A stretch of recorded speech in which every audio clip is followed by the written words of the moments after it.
So greetings friends, here's a video I've wanted to make for a while. We're talking Stormraven Gunships, we're talking Alpha Strike. Is this going to be something that we could rely on Arks of Omen? Let's get right into it.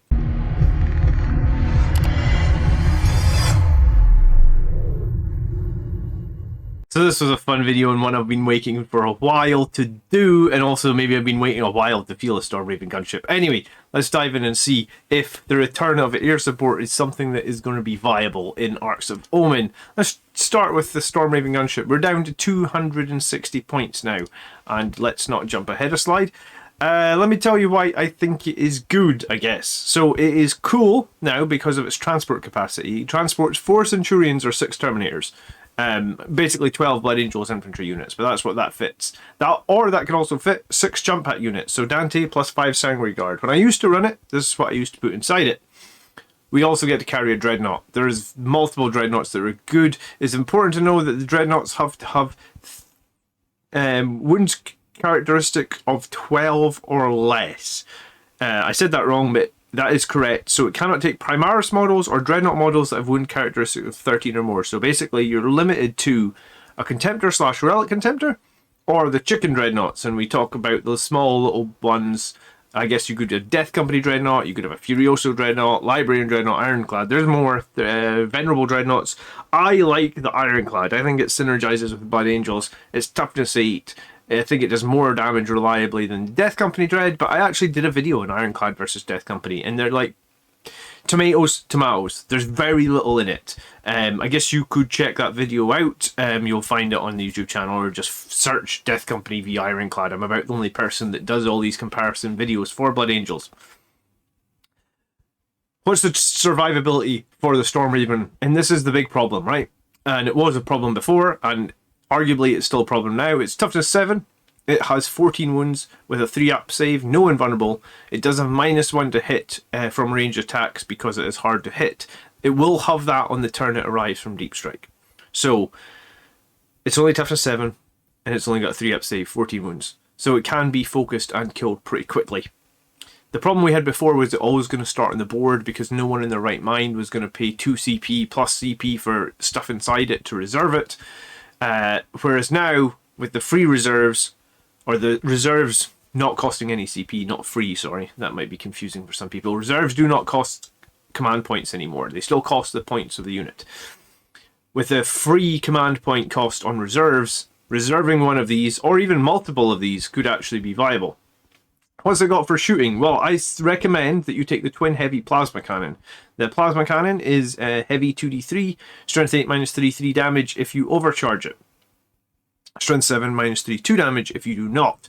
And because it's got 2 of these, basically on average 2d3 will average 4 shots. That will give you basically 8 strength 8 shots from your Plasma Cannon. So if you need them to be damage 3 and strength 8, you can, or you can have strength 7, damage 2. I think both options are better than the assault cannon and las cannons. It's just going to be 2 las cannon shots, and they swing horrifically because they're d6 damage. Las cannons for Marines still suck. I don't know why Marines don't have d3 plus 3 las cannons. I'll go on about this forever until las cannons for Marines are viable. And an assault cannon is almost pointless, I think, because it's already got 2 Hurricane Bolters on it that are free now, and that if you land within, I guess, within 12 inches of the enemy, you're going to get 24 shots anyway from the Hurricane Bolter. So, and you're going to land in turn 2 most likely, which is going to be Tactical Doctrine, most likely for Blood Angels. Maybe something different from other factions, but that's going to give you 24 strength 4 -1 shots anyway. So I think you put Plasma Cannons on it. If you're feeling brave, you can overcharge them. We're also going to take a Twin Multi-Melta. Twin Multi-Melta, again, we're going to land within half range of the enemy, hopefully. So that means that our 4 shots, strength 8 -4, d6 plus 2 damage potential. So, I mean, every shot can do 8 damage.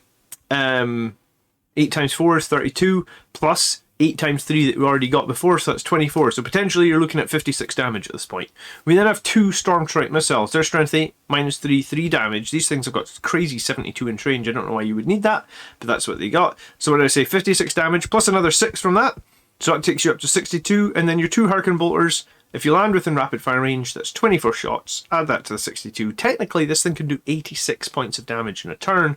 Realistically, it's not, but we're going to do some maths a little bit later in the video, and you're going to find out just exactly how effective this is when we factor in like high toughness enemy models, their saving throws and everything. I've done all the maths, so you're definitely going to see if Alpha Strike is viable. So landing within 12 inches of the enemy is key. This gives more multi-metal damage, and it gives more bolter shots. It's also worth noting that that will make your charges very, very easy in turn 3. Nothing will be able to disembark in the turn it arrives. And also the Stormraven is airborne, so it cannot be charged by anything that does not fly. Which starts to get interesting, because you think with all those shots of damage, if you target anti-air weaponry, be it people with jump packs that could fly, or tanks that can shoot air, or whatever else they've got that can shoot air, if you do enough damage to them with the 86 wounds, and you know they're not going to be able to melee you, because you've put them down away from any units that could potentially melee into the air, now maybe we're talking. If the Stormraven does explode, it's going to do D6 mortals within 6, and it can hover, but it doesn't hover in the turn it arrives. In the turn it arrives, it's basically hard to hit because it's classed as airborne. Where does it say that? Yeah, so it's going to move 20 to 45 inches on the following turn. So probably going to hover for the second you land on that first turn when you're -1 to hit. You're probably going to shoot everything, cross your fingers that you survive, and then unload your Terminators, your Centurions, your Dreadnoughts, whatever. You're going to have... The reason to take this is to have something really tasty inside it, and hope that you survive. I'm going to tell you how we can make it easier for you to survive here in a second. Okay, so strategic reserves, which we'd obviously be putting everything into, work differently from aircraft, and I think this confuses a lot of people, so let me just clear this up. The new strategic reserve rule means that the Stormraven and its contents can be put into reserve for free, i.e. no command points. You still have to pay the points for everything that you're reserving. However, many people confuse the aircraft rules when arriving from strategic reserve. To be fair, it's not that relevant for flyers, right? Because no one was really taking them because it was uncompetitive and it would burn all your CP. However, this is in the FAQ, and you can read it. This text in grey is copied right out the FAQ. Whenever an aircraft model arrives from strategic reserve, you can choose to set up anywhere on the battlefield that is more than 9 inches away from enemy models, facing any direction, instead of setting up wholly within 6 inches of a particular battlefield edge. Aircraft models can never declare a charge in which the turn they arrive from strategic reserve, but otherwise follow all the normal rules for models arriving from strategic reserve. So, rather than having to set up on a board edge, we just set them up anywhere. Like it's a deep strike, 9 inches away from the enemy. Ideally, because we're going to get more damage if our multi-melters are within 12 range, if we're going to get an extra 12 bolter shots, if our bolt, or if our, from our Hurricane bolters, if they're in rapid fire range, basically you're going to want to place this somewhere between 9 and 12 inches away, or somewhere between 9.01 and 11.99 inches away from an enemy, meaning maximum firepower, and also meaning when your units disembark, they're going to be on top of the enemy, almost. So it's almost going to be guaranteed charges. Remember, they're not going to be able to disembark for a turn, so Stormraven needs to survive turn 2. I assume that most people would bring in their Stormraven in turn 2. You could hold it for turn 3, but turn 2 makes a lot of sense for Blood Angels, because you bring it in turn 2, you'll be in Tactical Doctrine. That gives an extra -1 to all those bolter shots. It's 24 bolter shots. That's a decent amount of extra -1. And then it means when stuff disembarks in turn 3, we're already going to be there in Assault Doctrine, which is where we want to be. So, I'm going to go over all the firepower and tell you just exactly what this can kill if it's within 9 inches of an enemy. And yeah, it'll never be able to arrive in turn 1, so I think we're arriving in turn 2, we're unloading in turn 3, remember, we disembark within 3 inches, then we'd move, then we'd charge. And I've got a little bit more on that as well. So if you've never seen this channel before, I am John, the Blood Angels Commander, and every week I do videos on how to get the best out of your Blood Angels and Space Marine units on the battlefield. If you're not subscribed yet, please do that. And remember, click the bell, change your notifications to all, then you'll never miss an upload. If you have enjoyed this video so far, or you feel you're getting any value when we get to the end, I would love it if you click the like button. I put a lot of work every week into these videos, and it takes 2 seconds to hit the like button. Dislike it if you want, but if you do like it, I would very much appreciate it. It helps me out so much. Alright, let's talk about the Alpha Strike potential. So survivability has always been key for the Stormraven. You could argue that it was also that it was really expensive to take, but the points drop has helped it a lot. So you're starting off the board, so you're getting to dictate the first maneuver. You're bringing it onto the board. In turn 2, if you think that the Storm Strike and the Plasma on high power are basically the same profile, so you're going to get 10 strength, 8 hits. That's -3, 3 damage. You're going to get those 4 multi-melt shots, and then you're going to follow up with 24 bolter shots. If you are Ballistic Skill 3, which we would be, and you're shooting at very durable enemy units, such as a Black Templar's Redemptor, which is toughness 7, 3 up, 5 up in Vun, 13 wounds, -1 damage, we're going to do 13.9 damage to that Redemptor on average. That is one shot killing it. So yes, the Stormraven is expensive at 260 points, but you're putting it down and you're deleting a 185 point Redemptor from full health.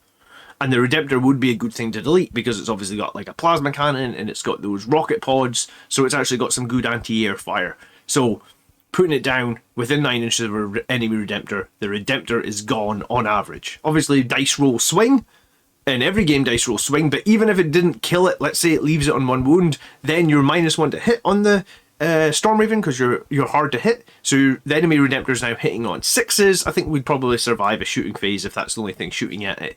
1 Redemptor Dreadnought hitting it on 6s. What about an Iron Hands Gladiator? Because these things are seriously nasty. The Valiant is the one that we've got here. Toughness 8, 3 up save, 6 up feel no pain, and 16 wounds. No, that's a mistake. It is 12 wounds. I'll maybe fix that in edit, I might not. 12 wounds. I think I was originally looking at a repulsor, and we'll talk about that in a second. Into the Gladiator Valiant, you will instantly kill a Gladiator Valiant. A Valiant is 170 points now, I think maybe 175 with change, don't remember exactly. So you are almost... No, you are killing, sorry, you're killing a Gladiator Valiant from full health in a single turn as well. If we were looking at the repulsor, which is the exact same profile for Iron Hands, toughness 8, 3 up, 6 up, only at 16 wounds, then you'd be leaving 1.8 wounds on a repulsor. So I guess if you've got like one other decent gun in your army anywhere that can ping onto that repulsor, potentially you're killing a repulsor. A repulsor executioner now, I believe, is over 200 points. So this thing can actually trade into some enemy armor reasonably decent. You know, basically saying you've spent 260 points on this model, but you're going to kill 175 to 185 on your Alpha Strike. So not quite there, but I think the more important thing is, at that point, let's say you do kill one of those tanks from full or one of those Dreadnoughts for full, you now have a Dreadnought and Terminators or Centurions all 9 inches away from the enemy. By the time you move out the Stormraven, you're going to be right on top of them. You have like a 20-inch threat range. If you have like a Contemptor Dreadnought in there, disembark 3, move 8.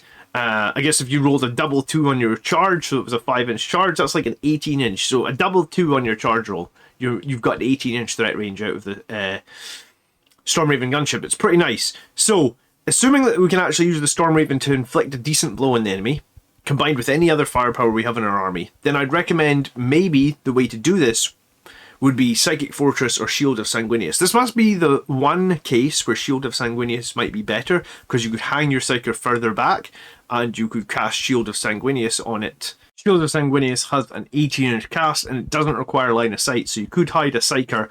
I would probably recommend taking the Psychic Mastery to give you that +1 to cast, but you could hide a Psyker 18 inches from where you know it's going to drop down. Boom. Fire on that Shield of Sanguinius, giving it the 5 up in Vun. It might keep it alive for a turn, especially if you've killed some, if you've prioritized killing their anti-air firepower, right?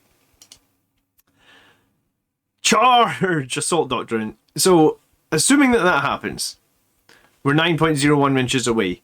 Our slow-moving units like Terminator Centurions disembarking 3 and moving 5, they're going to be on top of the enemy. If they're not on top of the enemy, if the enemy moves back 6 inches, then at worst case, they're 7 inches away. With a +1 to charge, you're needing a 6. This could even be further shored up if you took a character with Icon of the Angel. That would give, obviously, all Blood Angels rerolls. So you could sneak a character into the Stormraven with the Dreadnought, with the Centurion. You're almost going to get 3 guaranteed charges.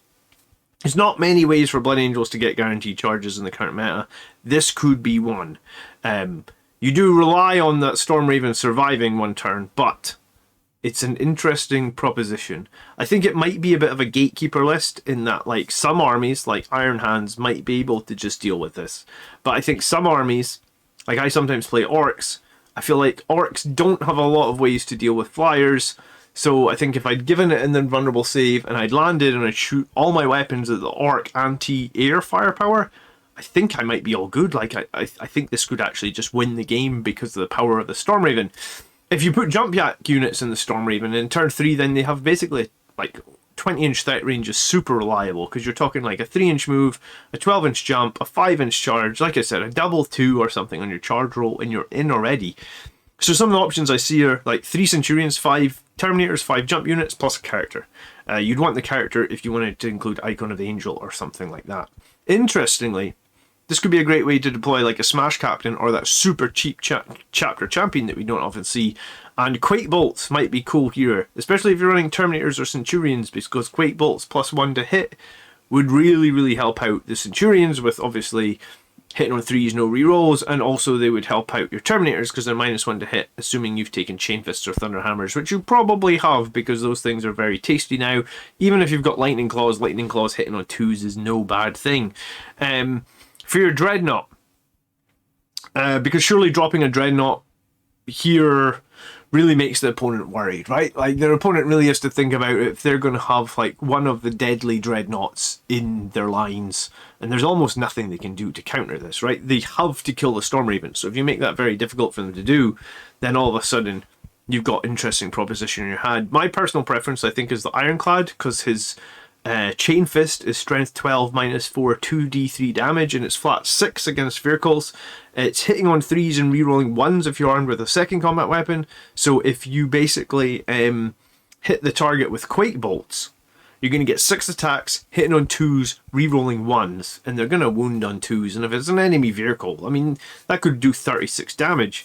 So the Librarian Dreadnought and the Death Company Dreadnought are also both very decent options for this. But again, both of those things can swing, and that's why I think Quake Bolts would actually combo here really nicely. In that usually I talk about Librarian Dread's biggest weakness is his weapon skill 3. The Death Company's biggest weakness is that he's not core and it's weapon skill 3. So this kind of fixes all those problems. But if you've got an Ironclad, you might just be golden, because I kind of love the fact that you get to reroll 1s on the Ironclad if you've got 2 combat weapons. So lots of units that can get charged in here, and you could just about delete anything. Centurions, 3 Centurions will pretty much eat anything alive, right? Like in turn 3, which this will be turn 3, you're talking like 16 attacks. And they're all strength 10 with +1 to wound. So you usually wound everything on 2s. So it's really just how many hits do you drop from the hit phase. So if you can do anything that can buff your hits, like the Quake Bolts, that's huge. So Centurions and an Ironclad and some sort of character in there, it's a scary proposition. Only in death does duty end, which is more commonly said for the Dreadnought, but what if we say it for the Stormraven? Gone are the days of exploding your own vehicles, which is a shame, but gone are those days. But if by some miracle the Stormraven does live through turn 2, but has low wounds remaining, well, 2 CP, Power of the Machine Spirit. The Stormraven does indeed have the Machine Spirit special rule, which means you can then use it at full profile for your next phase. Bearing in mind, you know that it will, when it explodes, it does D6 morals. So, what if you go into hover mode, you move 20 inches right into the midst of all the nice enemy units that you like, and then you shoot, I guess, everything you have, right, at another unit on full profile. So arguably, if they left you on 1 wound, you can then kill another 185-point Redemptor Dreadnought or 170-point Gladiator tank, or badly profile something else. And then, you know, before that, all your units have got out and they're all charged into the midst of the enemy, so that's problematic. And then what's to say you wouldn't want to charge with your Stormraven if it's got 1 wound left? I mean, it does get like 6 attacks, right? I think on full profile it's 6 attacks. So with the +2, you've got 8 attacks. Yes, you're only hitting on 6s, but it could chip a wound or 2 off something. You are hitting at toughness 8, so you're wounding on 2s. You're in Assault Doctrine, you've got -1. So you're fishing for 6s, but I think the more important thing is maybe you're fishing for them to blow it up in the midst of their lines and explode and do D6 mortals in a bubble. So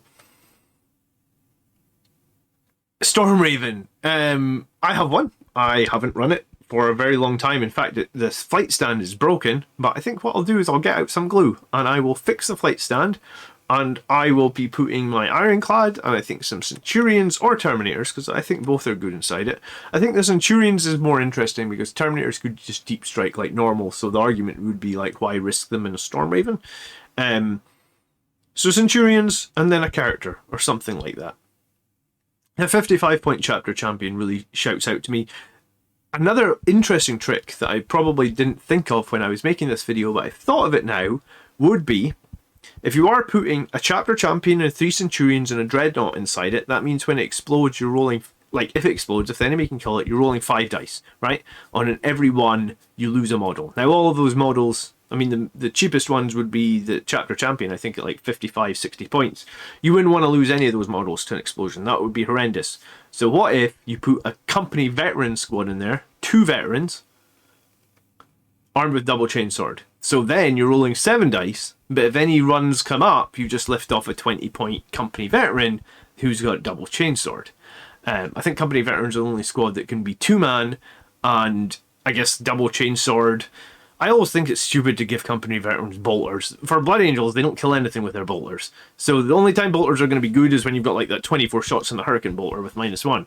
A regular bolter is going to do nothing. So 2 chainswords, company veterans, maybe that's the way to do it. I've said on this channel that this new reserve rule for this season is kind of wacky. We've talked about it in the comments, we've talked about it in the live show. We're going to see wacky lists because you can do wacky stuff like this. I'd love to hear from someone that makes this a reality. I think I will make it a reality, but yeah, let me know your comments below. Is the Stormraven something that you've had like me in a box on a shelf for a very long time? Is it something that you'll feel now? I've probably had this video on my list of to-do videos for probably in excess of 2 years. And this is the time that we finally get to do it in this wacky season that is Arks of Omen. So leave me a comment down below. As always, thank you so much for watching, especially you folks that stuck it out to the end. That means a lot to see you guys here every week. I, of course, have been John, the Blood Angels Commander, and I will be back, as always, with new videos, like every week. So, if you want to see more of that, please consider subscribing, and if you want to see me play more games against Iron Hands, I am trying to figure out the best Blood Angels list to play against Iron Hands in lieu of a tournament that I have at the beginning of March. So, alright, enjoy this week. Thanks again for watching. I'll catch you in the next one. Peace.